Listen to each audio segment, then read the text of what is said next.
one, we still want U.S. gas because we love the U.S. It's a stable trading partner. Two, your prices are based on supply and demand, not some arbitrary algorithm. And three, the price of oil is going to stay at $50 or $60 for very long. So we expect to see additional demand. There's a lot of other countries competing. What can be done is, again, make sure that your federal representatives, this is solely a federal issue, make sure your federal representatives are tip of the spear. I found it very personally gratifying that leading into the 2014 election, you had your Republican and Democratic candidates for the Senate competing to see who could be more pro-LNG export. I mean, this may be a purple state. That is a beautiful thing. Because that doesn't happen in many places. And the delegation has been great here. But we need more. And like I said, I would make it about crude too. Because the same companies that are laying down rigs here are laying down rigs out in the DJ Basin as well. And that ultimately has a negative impact on Colorado's economy. Thank you again very, very much. Thank you.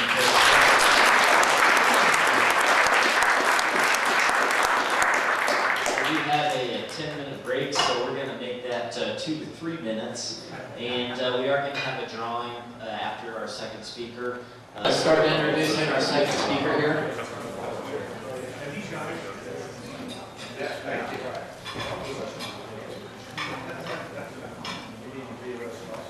So to my left here is Mike Ogburn. He handles the energy tracking and clean energy technology for the Garfield Clean Energy and clean energy economy for the region.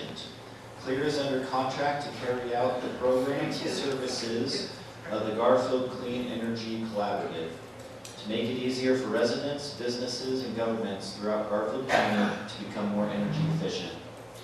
For 3 years at Virginia Tech, Mike Ogburn led a team of over 50 engineering students who designed, developed, and drove the world's first fuel cell hybrid 5-passenger sedan not built by a major auto company.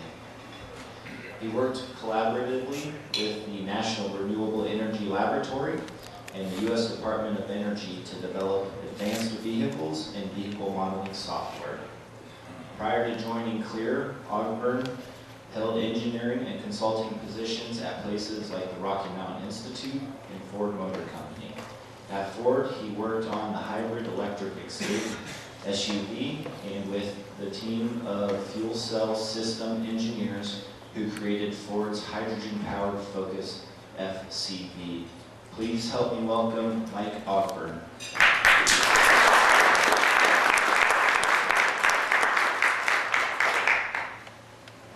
Thanks, everybody. I appreciate you coming. I want to say thanks to Chris for sharing a good overview of the entire energy economy of the world. As I speak today, you're going to hear a little bit of a different sector. We're going to do a lot more talking about the electricity sector, the natural gas sector that feeds buildings, and also the fuels that power our transportation. The other thing, if you hear me talk about percentages of adoption of different types of energy sources, I am not talking about adopting solar energy to make the plastic name tag on my jacket. I might be talking just about the electricity industry there. I think we all can agree that fossil fuels are very important to our economy right now. And so as we transition to energy efficiency and the sun that shines down in Garfield County and the wind blows in Colorado, that process is not going to happen tomorrow. I don't want to pull the 8% rug out from under this economy personally. So, talking about bringing the clean energy economy to Garfield County, specifically the benefits. I'm going to spend a few moments talking about Garfield Clean Energy, its programs, what it does. We're going to take a step back from a clear perspective and give you an idea of what we see crossing our desks, studies from around the country, from business analysts who look at the business realities of different fuel sources and how that can be cost competitive and lead to job growth in the U.S. And then we're going to come back to the local world here and talk about how the results are making a difference in our economy. We're going to have a chance to hear from some business owners in the room here today. Garfield Clean Energy is a group that is 10 different governments. We have towns, we have RAPTA, we have Library District, Colorado Mountain College, and then representing the entire county and all the citizens, we have Garfield County as well. That organization, the fact that it includes every major government in our county, that's an important statement, and it's helped the group form years ago and then stick together as a meaningful group. We have a lot of respect that we see coming from other parts of the state that this has been done here in Garfield County. There are 3 goals that are related to Garfield Clean Energy's overall mission. It is to increase per capita energy efficiency by 20%, reduce petroleum consumption by 25%, and to obtain 35% of our energies from renewable sources. The reason those goals exist are to encourage a stronger, more resilient, and energy secure economy. What kind of services do we offer to make that happen? There's free energy coaching for households and businesses. Some of those businesses are in here today. Active energy management for local governments. What that means is we help them be active in their use of energy in ways that have cut energy use at everything from town halls to wastewater plants and save taxpayer dollars. We have energy coaching for renewable projects. There are multiple megawatts coming online to talk about transportation coaching to help fleets understand what are available from local dealers, including dealers in the room here today. Active transportation events that help students realize the benefit of biking and walking and keeping those calories moving out of their system instead of only coming in. And then education outreach, especially earned media. You may have noticed us in the newspapers. We spend a bit of time making that earned media happen, and it saves huge dollars that don't need to be spent on advertising. Case studies tell the story as well. So energy coaches help projects succeed. Really, if you think about a business owner or a homeowner, they don't have a whole lot of time to go get 3 bids, review the bids, become experts on energy efficiency or renewables, and then trust themselves to make a good decision. So we have a list of contractors and their past successes. We help them review those bids to make sure that the projects are reasonable and that the correct type of equipment has been chosen. And then we let the market do its work after that. I believe the success rate is on the order of 85%. Of people that call in and say, I want to do a project, but I'm not sure how. Lots of places they don't have anywhere to call. Those projects don't happen. A few percent happen. We're at 85% conversion into actual finished projects that keep contractors in our area working. One example, LED lights at Roaring Fork Liquors, 40% energy savings. Another example from a homeowner, scrapped wasteful air conditioning and 6 fans, 1 evaporator cooler. It's keeping that home comfortable. All right, so now let's take a moment and step back. Let's look at some things that others have created to guide us and what kind of energy sources should we have our eye on in the future. This is a chart from 1990 to 2012. I'm not up to date as of Wednesday night, I apologize. But I do have a chart that shows you fluctuating fuel costs. There's no particular up or down that's good or bad. We have both producers and consumers in this country. But the point is supply and demand plus global forces and technological changes cause prices to go up and down. That's what markets do. There's a price that fluctuates with supply and demand. What if we could take price out of it? What if we could take the variability in fuel costs out? Wind energy happens to be able to do that, and it's largely made in the United States. Certainly the wind is coming from the United States.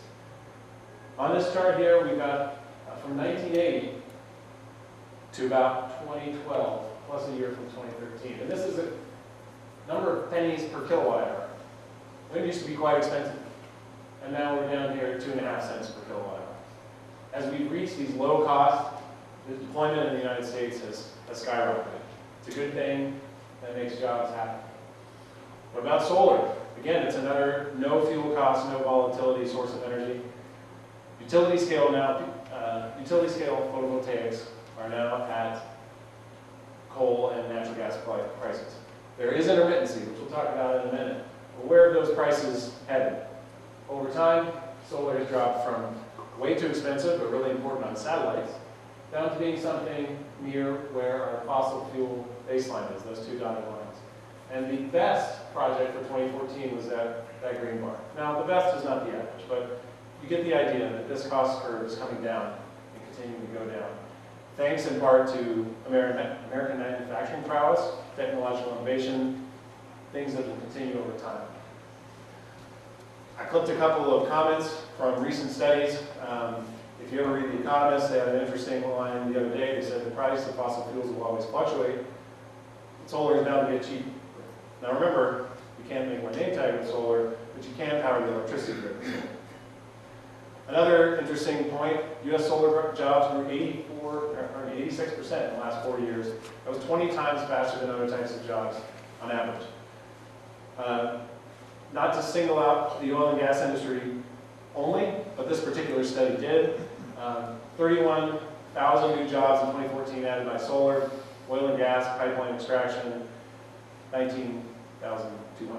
So I didn't create those numbers, but they're telling. And again, they're just a snapshot of the economy. They're not the entire economy. What if you were to care about greenhouse gas abatement? If you're worried about the climate legislation coming forward, there are a couple of ways you can save. Energy efficiency is here on the left. Don't expect you to read this, but we've got LED lighting, insulation, plug-in hybrid cars, HVAC or heating and cooling retrofits. Those are ways to keep carbon out of the atmosphere that pay us money. So even if you don't care about keeping carbon out of the atmosphere, if you do anything on the left over there, you're going to get paid money, and that's something we do care about. The highest cost to keep carbon out of the atmosphere is carbon capture and storage at this time. It would be great if it was cheaper. It's not at this time. Lazard is a firm that's been around, I think, for 200 years. They took a look at energy costs of all the different types of generation. So down here at the bottom, we have traditional sources, and then we have a levelized cost of energy. So this is unsubsidized, levelized cost of energy. It's not a perfect analysis, but it tries to equalize things. Lower is better. Obviously, we want to pay less for energy. So fossil fuels, diesel generators, nuclear, coal, gas combined cycle turbines, fall in these ranges here. That's just the state of technology of what it costs to build and then operate over a period of time those types of generation sources. If you look at renewables, which are up here on the top, you can see there's a lot more technologies to look at and a lot bigger ranges. Not all of them are better, some of them are getting there. We've got, in this case, that green line is pointing where utility scale solar might come down to on par with some of the better coal plants. If you look at wind, the average wind turbine is now at the best natural gas combined cycle plant. And if you look at energy efficiency, and you heard Chris mention that there are plenty of companies in the U.S. build the light bulbs, the better heating and cooling systems we need to reduce energy use. Energy efficiency is cheapest overall. The energy you don't use is the cheapest. And I do have one slide that's updated as of yesterday. This literally just got reported on yesterday. And I don't like forecasts, so you can ignore everything on the right side of that dotted line. But what these guys have said, and they chose the title of their study, probably a little inflammatory, but solar, the next shale. But they took a new analysis. They didn't like levelized cost of energy. They said, no, we've got to include every bit of the cost of intermittency of renewables and balancing that out. And so this green line is showing where solar has been more expensive and it's headed down. Wind is still kind of up there. Maybe not going to beat gas. In their opinion, in their analysis, we can check with Wood Mackenzie for more details there. I wanted to fill in one more detail that I hear a lot, and it's about intermittency of renewables. There's absolutely no question. The sun does not shine at night. The solar panels on my house do not charge my cell phone when I'm asleep. But there are ways to manage that along with other types of renewables, and nobody wants 100% solar grid. It would be too expensive. So someone did a study of what could you do with a variety of renewable sources, plus, very important, natural gas generation, because natural gas is quick to come on, quick to go off, fabulous for backup, and no one denies the importance of that as a fuel for our electric grid. So they said, let's go look at 2005, 2006. We're going to go track what California needed on an hour-by-hour basis, and let's see if we could do it with reasonable quantities of renewables, again, with natural gas backup. And so, I don't expect you to see all the bits here, but solar's in yellow, we've got hydro in blue, this is wind in green. Notice there's no wind at night, more in the evening. And then natural gas is the gray. So they're able to do that in the summer. What about in the winter when there's not so much solar? Well, it worked there too. In fact, it worked 99.8% of the time. So that's a hypothetical study out into the future, but it shows that as we work down this pathway, there's a future there worth working towards. Again, 100% renewable vision is a long ways off. But would it even be possible? Would we even be able to work there for powering our electric grid? Again, we need fossil fuels for other purposes. But in Colorado, they've got a plan you can click on and see all the breakdown of how they made it happen. Not surprisingly, we have no offshore wave energy in our state, so that's a 0.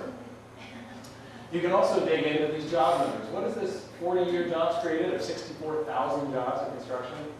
Well, it relates to how much we can save, how much energy, how many people it takes to build these systems and maintain them. But we're headed for 20 cents a kilowatt hour at business as usual. We could stay at 5 cents a kilowatt hour or drop to 5 cents a kilowatt hour with some of these plans. These dollar signs over here represent $6,000 a year net in our pockets as a result of making a transition. Again, it's a long ways off. I think these numbers are on the order of 2030, actually 2050, before we save the $6,000. So no one's expecting an instantaneous savings. Let me shift off the electric grid. Let's talk alternative fuels. This is something I've worked on a lot over the years, and it's something that people in this room know about too, especially with compressed natural gas coming to our region. All these fuel prices at the top are the more petroleum-based fuels. But we have two that are cheap: compressed natural gas and electricity. They're consistently cheap. They're consistently made in America, not imported. I don't see any super tankers of electricity crossing the pond anytime soon. And so you can power vehicles. Quick question: how many of you have all of your personal wealth invested in one stock?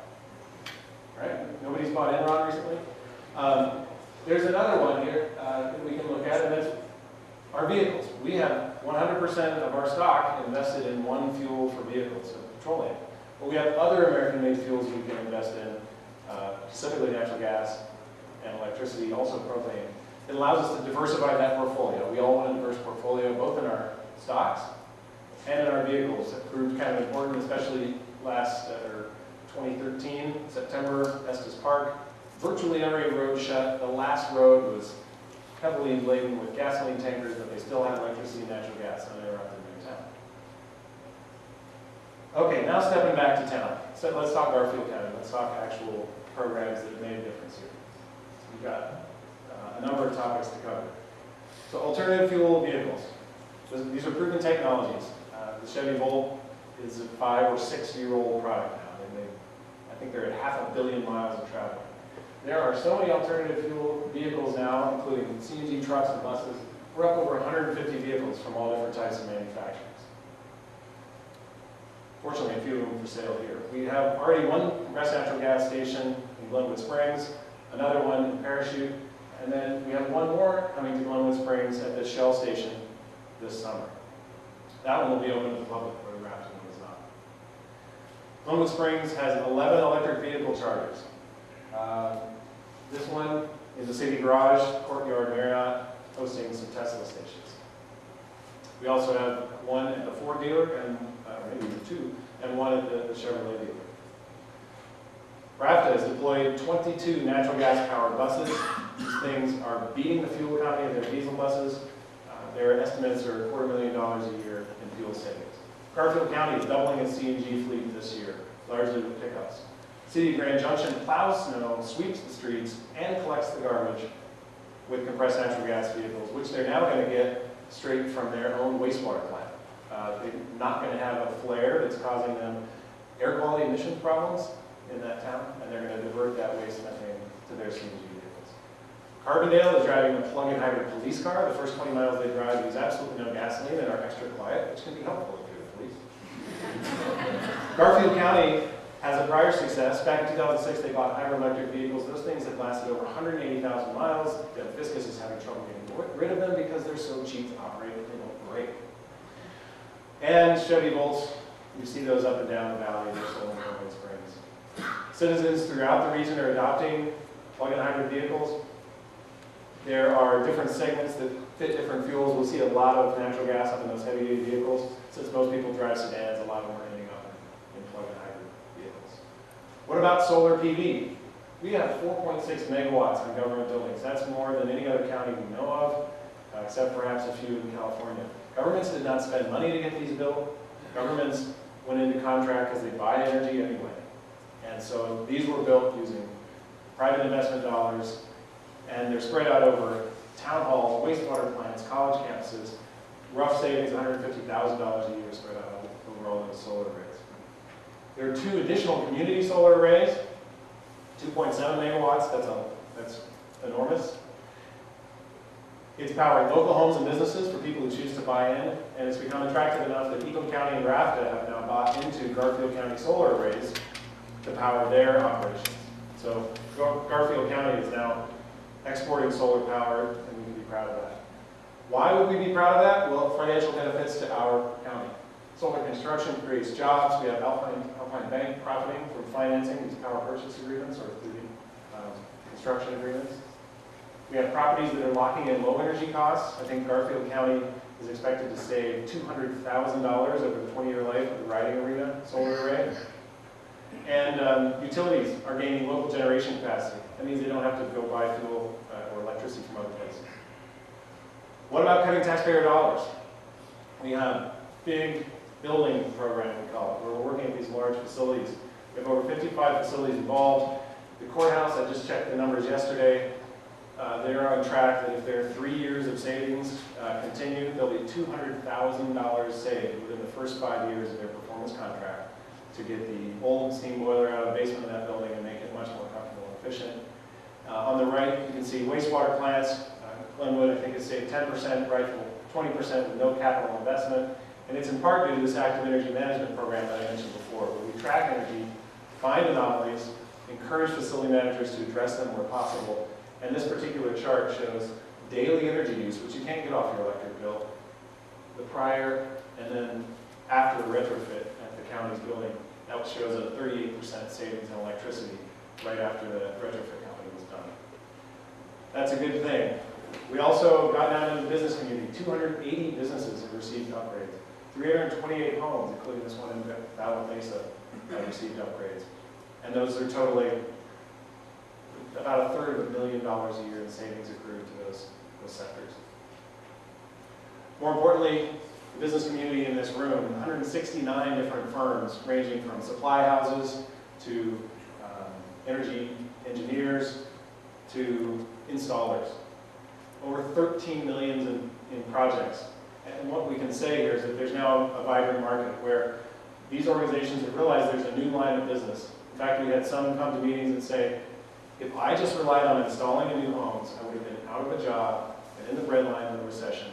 But I learned that I could go back to existing properties and help people fix them up and be more comfortable, and I stayed out of the breadline for those years. And it's remaining an important part of their work today. I wanted to take a moment to ask a couple of people to say some words. I know Marianne has reached out to a few of you. I think Bill Sanderson with Alpine Bank. Bill, do you have any comments? Jeff, you might be able to back me up there. Jeff Gordon from our great teams here is too as well. But we kind of enacted an initiative in 2007 to try to reduce all of our energy sources, and I think we met most of those 5-year goals. And we have a PV grid on our building, which helps with our electricity. But for our company, we made a goal to reduce our overall energy use by 20% by 2012. We saved over 5 billion BTUs, which was a 16% reduction. So we didn't quite make that 20% goal in 5 years, but 16%. We reduced our paper use by over 35% in those 5 years. 39% reduction in water use by just being smarter with our irrigation systems and so forth. We had a goal to reduce our courier fleet fuel reduction by 25%. We completely eliminated our courier system, so we had a 100% reduction in fuel costs there. But I think just by the LED lights and efficiencies with the electricity is probably the goal that most was manifested and the easiest to achieve, just by, you can imagine all the light bulbs in all of our 37, 38 locations, and just replacing those with more energy efficient ones helped us reach that goal pretty easily. And you bought them all from Allphase, correct? I don't know, Jeff, do you have any other? Well, we just completed our operations building a rifle, a complete LED retrofit, and replaced all our rooftop units, going from a 10 SEER to a 17.1. So we expect to see $15,000 to $20,000 in savings in electricity a year. We don't have enough statistics yet. We are using the Navigator. We're seeing about 20% average right now, just with the LED project. We expect to see better than that. And then once the air conditioning season comes on, we'll see what we're actually going to save on that too. And the gas with those units. So it's a big building. It's one of our biggest buildings. So I think we're going to help our goal, our overall goal, with a 20% reduction. Thank you very much. We also invested quite a lot of money in the solar farm too. Oh, that's right, that's a big solar. $700,000. Ken Robinson with Roaring Fork Liquors. I got cajoled into doing this back in 2012. To be perfectly honest, I had these characters show at my door, threw this thing down my thing, said I'm going to save you money if I get it. Whatever, sure. I was Missouri, show me, whatever, okay, back and forth. The short version is, in 2012, April 2012, we replaced all the motors in my coolers, put LED lights in, anti-sweat controls and some other stuff. The following year, we replaced all the metal halides with LEDs. Okay, it cost about $18,000, sounds like a lot of money. Well, I got $8,000 spent quicker. Well, the payback is, it's hard to say no. I mean, I'm going to say yanking. So, okay, my power usage is down 45%. I mean, this is hard numbers. This is like, duh. I mean, hell, last year I made enough money to pay myself. I mean, God damn it, I got $3,200 in savings in 1 year on power usage. And it's just, it gets better. It's just hard to say no. Now I'm thinking about, well, something fine, probably put some panels at the house, we get a nice sort of exposure, but still. I mean, the payoff is about 2 3/4 years. Did you hire contractors from Connecticut or from Brooklyn? No, yeah, somebody else did that. No, actually some local folks. Great. The stuff is local, but anyway, Clear did the work. Well, actually, the bottom line is, with your help in controlling, I was convinced, it took me a while, but, numbers talk, and Steve. And you ran your own numbers, which was very impressive, to Well, back up our numbers, and you showed your own savings, so. which obviously what most business people should be able to do, it's called pro forma, But anyway, it's like, Yeah. so anyway, it works. Dan Richardson, any comments on the SGM front? I would just say that, we started focusing on energy efficiency back in 2007, primarily with the idea of selling warm, fuzzy feeling of becoming more efficient for our clients. But really what we found is that that's not the driving force, and it's just a fringe benefit that the buildings are performing so poorly in general that the driver for what our services provide are better performing buildings, more comfort, greater durability, and the energy savings are kind of a fringe benefit, but on average we're saving about 25% for the clients that we work with. So, that's why I think it's a great economic driver.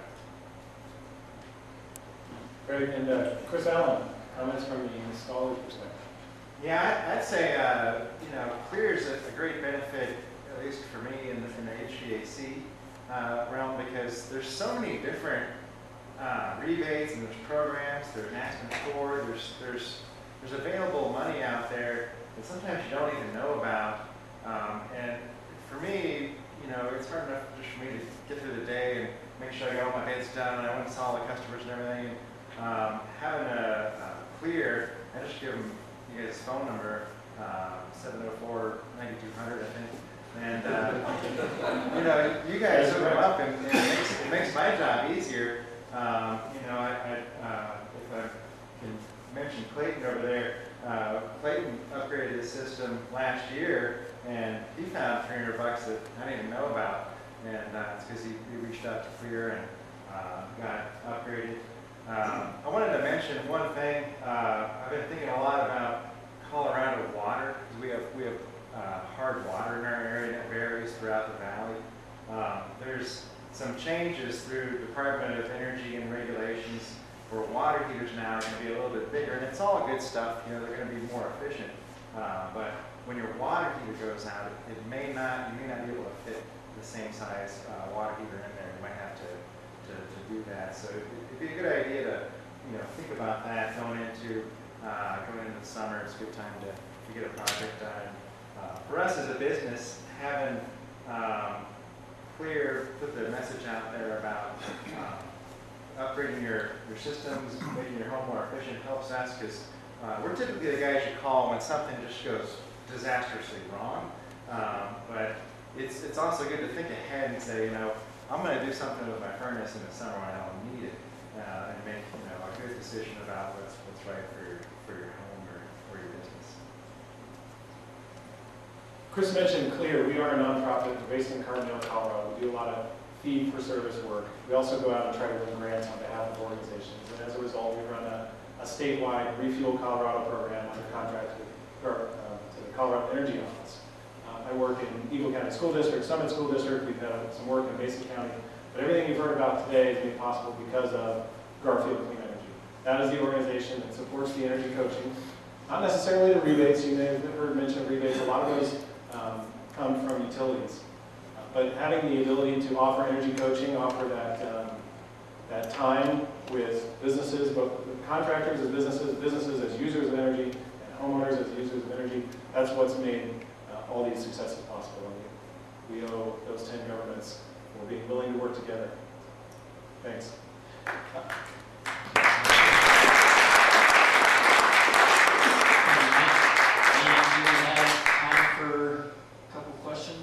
We have a few questions. Before we do that, let me offer some time to Kirby Nguyen. He wanted to have a brief announcement about an upcoming event on some of these topics. Do you want this? I think I'll be all right. Okay. I'm Kirby Nguyen. I'm the oil and gas liaison. I work for Garfield County. I drove here on CNG, and it works out very well. What I'm here to talk about today is, and I'll have some flyers here for anybody that's interested, is Garfield County and Colorado Mesa University. We also have Colorado Mountain College involved. We host an energy environment symposium each year. So this is the third one. Last year we had about 140 people from all corners of the state come for this energy environment symposium. And our registration rates will be a good bit bigger this year. It's hosted in Rifle at the Medical Center conference facilities over there. And what I want to mention is, it might be of interest to you, it's geared to be oil and gas education for local governments.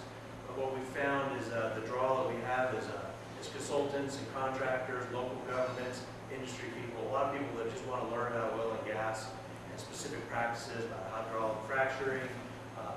Big topic these days that we'll be talking about is injection wells and induced seismicity, and what are the risks and what are the mitigations if something like that were to occur in our area. We'll also be focusing a lot this year on topics similar to one of our featured speakers today talked about, is what is the current state of the oil and gas market in terms of economic output and production levels, what are we going to see over the next few years, and to provide some insights to local governments and others on what that might do to revenue streams that we've become accustomed to over the last few years as production levels and drilling activity reduces. We'll be talking about dynamic land use code and how do local governments and areas keep up with the land use code, keep up with technological advances that are very rapid in the industry. We'll also be talking about, again, a lot of things about revenue, as well running dry, to help governments plan for decreased revenue during an industry downturn such as now.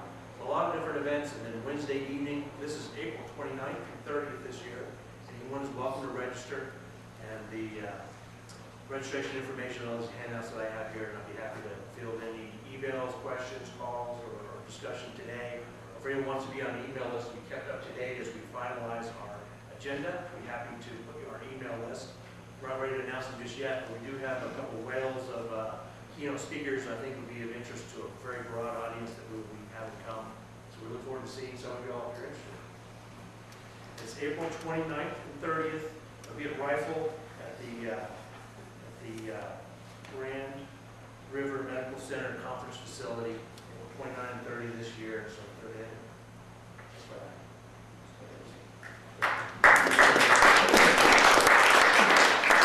So we're already past 9 a little bit, but I do want to give Mike time for some questions. So if we have 2 or 3 questions, are you going to be available afterwards? I'll be available afterwards. Do you have any quick questions from the group today? I have a quick observation. Sure. call it a partnership or irony or whatever, but as the assessor and kind of a nexus between local government funding and taxpayers.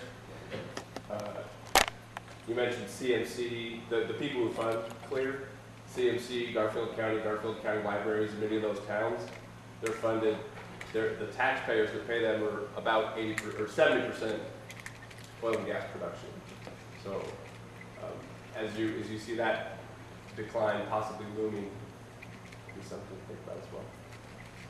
Yeah, that's very true. We don't deny the importance. Yeah, it's just an observation of partnership, really.